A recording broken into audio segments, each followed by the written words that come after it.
Alrighty folks, welcome from the 3.1 special program. It's your boy Josh, and today we are going to review all of the S-rank agents that are going to be available in our 3.1 anniversary patch, which conveniently lies 3 weeks out from the actual anniversary, but I guess we can just spiritually move it, since 3.0 has already had its own stuff going on with the introduction of the whole new region itself, Rose Scale of Fur. Here we're going to dive into limited units, reworked and rerunning units, alongside the shop ones to see who is worth their weight in Mr. Roar collectible tickets. Let's dive into what makes these units valuable for you so that you can make the right decision, starting with the main girl of the show, who might not be as high a value as you might think. And that's Ramielle. Now, hold your horses, Josh. We already know you're married to Ramielle. How could you betray her like this? Well, it's not that cookie cutter, I'm afraid. Let's firstly start with Ramielle's archetype, that being Lumen Flux and Anomaly. Lumen is going to be a whole other element entirely, which is absurd seeing as how we just received Wind, but in fairness to Hoyo, Lumen is just going to be for a very, very special occasion, whereas Wind is much more of a staple element like of the OG5. So what does Lumen do, Josh? Well, the element of Lumen is like a light or prism, as it contains all the colors of the visible spectrum, and so too does Miss Dan. That's right, Lumen is going to be able to take the form of the element of the character she rotates into.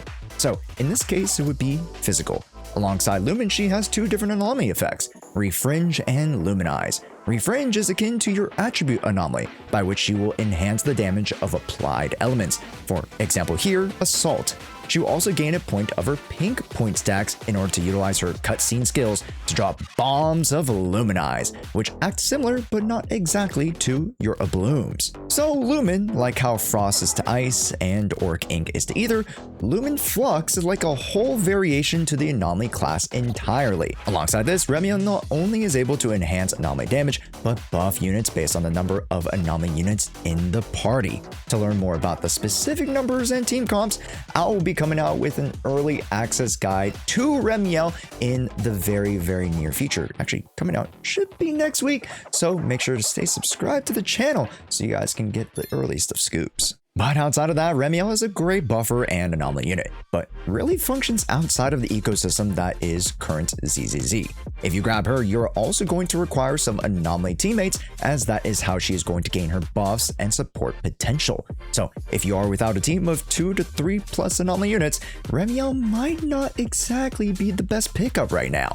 Of course, you can always think of the future, so when it comes to completely new players, I might not suggest our flying friend here, simply because she's a character that niches into Anomaly. But for those who have units, especially for veterans, regardless of F2P or paid status, you'll more than likely have a pool of various Anomaly units to slot in, especially Velena, who came out but 6 weeks ago, to pair alongside our bride to bring out her full potential. I will give Ramielle still an A+ grade, as her potential as a unit is massive and breaks the ceiling of what we've had for anomalies thus far. Let's head to the next limited unit, that being Sigrid, our very first true Uma Musume, who is truly a force in nature and actually seems more fun to play in my opinion, simply because she isn't effing off and taking flight for minutes at a time, and has some cool combos too. First, Sigrid is an attack ice unit. Not like we haven't seen those before, but honestly is one that really brings out the spirit of what ZZ's combat system has to offer. Sigrid loves to parry, and she actually will be able to combo off her initial blocks in order to launch enhanced versions of her attacks. Honestly, I don't even know why she isn't just labeled a rupture unit, because she is so rupture coded. But I digress. Alongside her preference to parry, she has a few stances to activate, making her almost like a Yanagi in a sense. But by charging up her attack, she'll be able to gain these stance stages. Depending on the timings of your enemy's attacks, you'll want to have Sigrid time your hit to match the highest stage in order to land heavier damage. Her playstyle rewards bald knowledge of the enemy and their attack patterns, as she'll reward you handsomely for your parry play. Yet, because of the reliance on these parries at an M0 budget level, I can't say I would suggest her over some of the more prominent attack units that we've gotten, like Yeshu Guam. However, as a unit that could easily pair with one Norma, who we were just about to rotate out of, her and another unit in this video, Wink, are prime stunners to assist her to push towards the stun windows, whereby Sigrid gets even freakier, with her attack patterns utilizing her chains and alt attacks to dish out massive damage. I'm going to give her an A-, but not quite the B+, simply because we haven't gotten a solid attack unit in a while, and Sigrid is still a solid pickup to cover crit ice content. Next, it's time to review the rerunning units, and these collection of ladies are quite interesting, as we have ourselves an oldie, a goodie, and an insanely great meta unit. Let's firstly start with the oldie. Folks, Harumasa is finally back, and even though I'm a little disheartened that he isn't on standard, that doesn't mean he isn't available for rescreening. That's right, alongside that you can pull for the W engine as well, which in my opinion the M1P1 is actually a comfy place to invest towards and play, as it is a great mindscape for feel on his stun windows. Would I suggest him over the other limited attack unit in this day and age? Probably not, even with his potential upgrade. However, that doesn't mean if you don't already have a few of his favorite synergy units that he isn't a good pickup. Wow, sorry for all the double negatives here. But all in all, Haru can still compete, and if you like him or his playstyle, his upgrades are relatively warranted, but in all honesty, not compared to these other units. And that all starts with Aria, our Angel of Confusion. Aria, who was our latest Ether Anomaly unit, has been crushing the competition. And I'm not gonna lie, I thought she deserved a spot lower than tier 0.5 at most. Oh boy, how was I wrong? Her ability to generate a blooms is like no other, and is honestly the best lead anomaly unit we have outside of Miyabi. These two lead the pack in terms of their potential damage, and if you're looking for a unit to pair with Valina, well, it just so happens that the Aria-Valina tandem is one of the best performing anomaly duos outside of Remy comps in the current day. So if you already have Aria, good.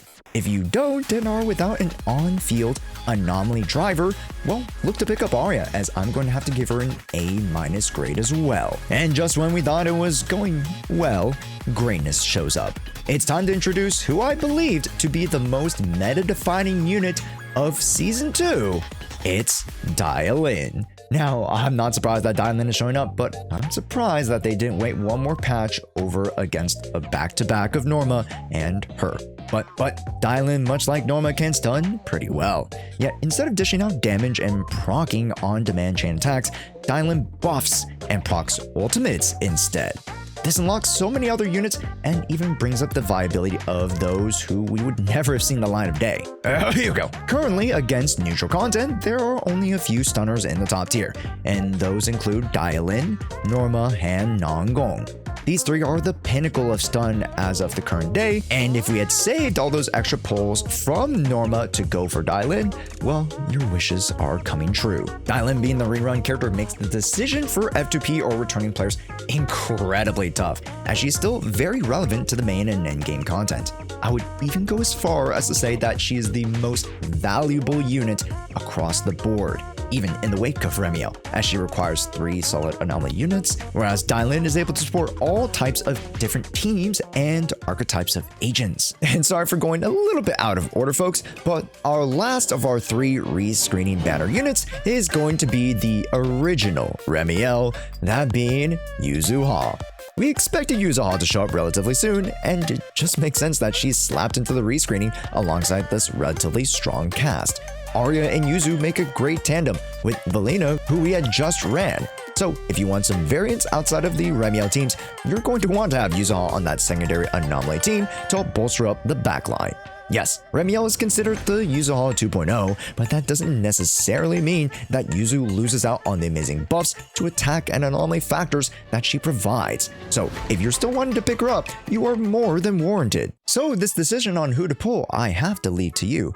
But if you were wanting to grab all of them, you might need the new 2x monochrome top-up that's coming with the anniversary. And if you didn't know, you could actually be getting cash back on all of your top-ups with the sponsor of today's video. It's summertime, folks, and our favorite gacha games are coming out with heater after heater. And if you need to get those characters like I do, well, you gotta join us and top up with Aniba. Aniba is one of the few Hoyo approved and Jshoea approved top up sites that firstly is safe and is easy to use. All we have to do is put in our UID region, select your package, and with multiple payment methods, they make the swiping too easy. And the savings are pretty great too, as you can get up to 60% cash back. Just make sure to check your Aniba wallet for said cash back, and that'll be able to go towards more purchases, because Lord knows we need those extra gems and monthly passes to secure them all. So make sure to sign up to Aniba down below and join myself and the rest of the community. And thanks to Aniba for supporting the channel. Yet, speaking of spending, there will be a running spending event for our anniversary that includes Vivian, Astra, and Seed as milestone available units, alongside more redeemable points towards shop units and W engines. I will be making a whole other video covering the shop, as Mindscapes and other vertical investments will be on the minds of veteran players, but as so far as the spending event, these units are IMO not worth just to raise up over $150 worth of spending currency for them. If you're already going to spend that much for other units, perfectly fine, as the other trinkets are really cute. But as far as the grade for the characters, boom. I would actually rank Astra pretty high still, with Vivian right behind for more variants in Anomaly, as well as that nice M1 for each. And Seed is still relatively strong, for W engine also being pretty nice too. Then let's hit up the new standard units of Yanagi, Juyen, and Caesar King. Boy, was I shocked to see these units rotate into the standard banners, which is quite ironic, as I thought earlier they would be buffing Caesar King, but maybe next rotation? These three units will be available to be selected to the standard pool rotation, alongside their W engines, which is actually pretty sick. So if I were to give any suggestions on them, I would go for the three new units of Juyen, Caesar King, and Yanagi, alongside Lycon if you don't already have M2, Rina if you don't have M1, and Grace if you don't already have her M2 or M4 breakpoints. The other offensive units and Kaleda are just not as in vogue right now, but could rear their heads for their corresponding content. And if you want a more in-depth breakdown, I'll be making a whole other video just focusing on those standard rotation of units. And lastly, let's review the reworked units. Not that you're going to actively seek these units out, but they are still important to keep on your radar. Let's start with the unit that was most anticipated on this list, that being Jane Doe. Our Rat Queen is finally getting a nice cheeky boost to her damage and speed. Nothing crazy, but very impactful for her to adapt towards a new playstyle. Firstly, Jane Doe will get increased physical anomaly buildup, as well as an enhanced EX special when in passion state. This is massive, as Jane Doe sure is okay being on field, but the faster you rotate through your characters, barring ICDs, the more anomalies you'll do. So effectively, we want to turn Jane Doe into a quick bursty type of anomaly character. This extra bonus and rework to her special makes this possible. Alongside that, she'll gain extra physical damage bonus with physical anomaly buildup to her dodge counter, which functionally works with her signature. These bonuses on attack or rupture wouldn't mean much, but these ultimately increase the speed at which Jane Doe functions, allowing her to push for more anomaly and work even that much more synergistically with her modern anomaly teammates in Valina and Ramielle. So if you haven't picked up Jane Doe or even thinking to vertically invest into her W engine or Mindscapes, now would be an amazing time to. I'll give her a B+ grade. Very solid. Next is going to be my personal favorite upgraded unit that I've been waiting for the longest time, that being the maid of Victoria Housekeeping, Rina Sebastien. Rina was by all metrics a very underwhelming character. She had pen buffs, and only with the activation of her M1 did she have any meaningful or consistent presence on teams. Well, that changes today, as Rina gains some other buffs, namely the ability to grant attack bonuses. Literally one of the only support characters not to actually buff a mainline stat is finally getting the upgrade that she needs. Still, this for Rina, alongside a buff to puppet uptime, makes her a solid attack and or anomaly support on a budget. However, one thing that is quite curious is actually she's not only buffing attack, but defense as well, meaning the best DPS of 1.0 is back! That's right, we're talking Ben Bigger, as he is going to be able to gain from every single aspect of her attack, defense, and pen bonuses. But the viability of such synergy pairing is yet to be determined, so make sure to subscribe as we're going to be making a Ben Bigger video down the line. And hey, let's get to, let's say, 40k subscribers by the end of the summer. That's a nice goal. And lastly, the unit that comes as somewhat of a surprise is Nekomata. I thought we were just going to leave the cat as our worst DPS unit.